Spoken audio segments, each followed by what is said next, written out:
Assalamualaikum warahmatullahi wabarakatuh. Perkenalkan, nama saya Kak Kristiana dari Prodi Pendidikan Biologi dengan NPM 211302404. Di sini saya akan menceritakan sejarah kepanduan pramuka di Indonesia. Gerakan Pramuka berusia 60 tahun pada tanggal 14 Agustus 2021. Namun, gerakan pendidikan kepanduan di tanah air sudah muncul sejak zaman Hindia Belanda. Pada tahun 1912, dimulai latihan sekelompok pandu di Batavia, yang kemudian menjadi cabang dari Netherlands Pathfinders Organisatie atau NPO. 2 tahun kemudian, cabang tersebut disahkan dan berdiri sendiri dinamakan Netherlands Indische Pathfinders Vereniging atau NIPV, atau Persatuan Pandu-Pandu Hindia Belanda. Pada saat itu, sebagian besar anggota NIPV adalah pandu-pandu keturunan Belanda. Namun, pada tahun 1916 berdiri suatu organisasi kepanduan yang sepenuhnya merupakan pandu-pandu Bumi Putra. Adalah Mangkunegara VII, pemimpin Keraton Solo yang membentuk Javanese Pathfinders Organisatie. Setelah itu muncul organisasi kepanduan berbasis agama, kesukuan, dan lainnya. Antara lain Pathfinders Muhammadiyah, Nationally Pathfinderij, Syarikat Islam Afdeling Pandu, Kepanduan Bangsa Indonesia, Indonesia Nationally Pathfinders Organisatie, Pandu Indonesia, Pathfinders Organisatie Pasundan, Pandu Kesultanan, El-Hilal, Pandu Ansor, Al-Watoni, Tridharma, Kepanduan Asas Katolik Indonesia, dan Kepanduan Masehi Indonesia. Kepanduan yang ada di Hindia Belanda ternyata berkembang cukup baik. Hal itu menarik perhatian pula dari Bapak Pandu Sedunia, Lord Baden-Powell, yang bersama istrinya Lady Baden-Powell dan anak-anak mereka mengunjungi organisasi kepanduan di Batavia, Semarang, dan Surabaya awal Desember 1934. Para pandu di Hindia Belanda pernah pula mengikuti Jambore Kepanduan Sedunia. Bila pada Jambore Sedunia tahun 1933 di Hungaria, hanya sebatas pada kunjungan delegasi kecil untuk menyaksikan kegiatan akbar itu, maka pada Jambore Sedunia tahun 1937 di Belanda, ikut pula kontingen pandu Hindia Belanda yang terdiri dari pandu-pandu keturunan Belanda, Bumi Putra khususnya dari Batavia dan Bandung.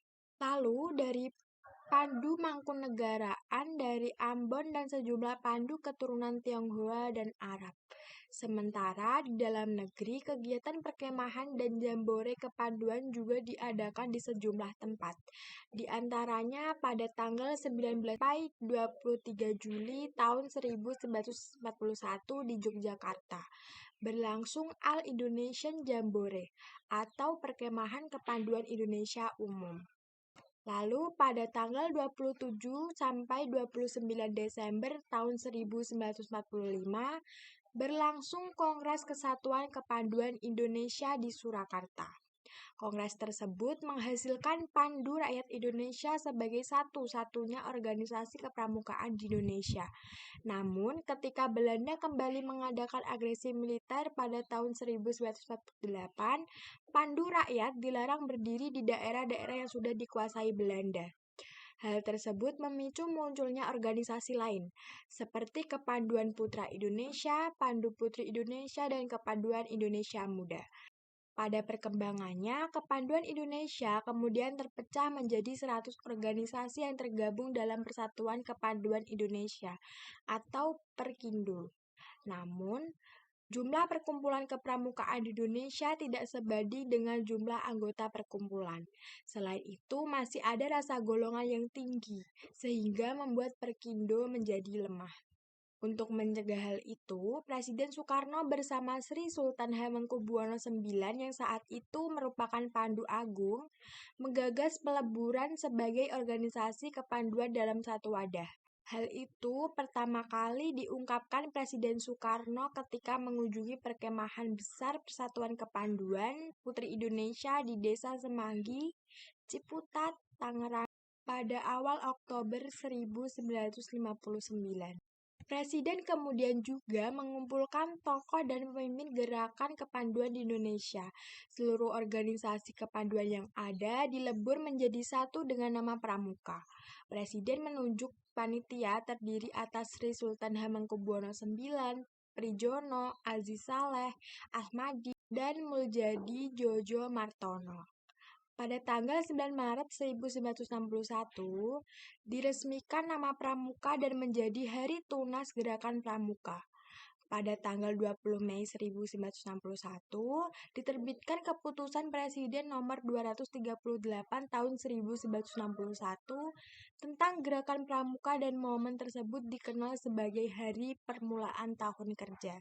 Pada tanggal 20 Juli 1961, para wakil organisasi kepanduan Indonesia mengeluarkan pernyataan di Istana Olahraga Senayan untuk meleburkan diri ke dalam organisasi Gerakan Pramuka, sehingga disebut sebagai Hari Ikrar Gerakan Pramuka.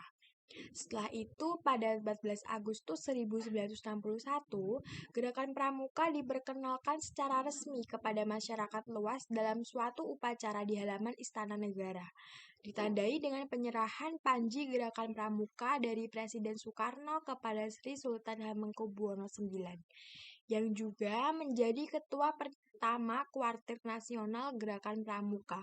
Panji itu lalu diteruskan Sri Sultan Hamengkubuwono IX kepada suatu barisan di file yang terdiri dari pramuka di Jakarta dan dibawa berkeliling kota. Pada tanggal 14 Agustus itulah yang kemudian ditetapkan sebagai Hari Pramuka dan dirayakan seluruh pramuka setiap tahunnya. Sekian dari saya, terima kasih. Wassalamualaikum warahmatullahi wabarakatuh.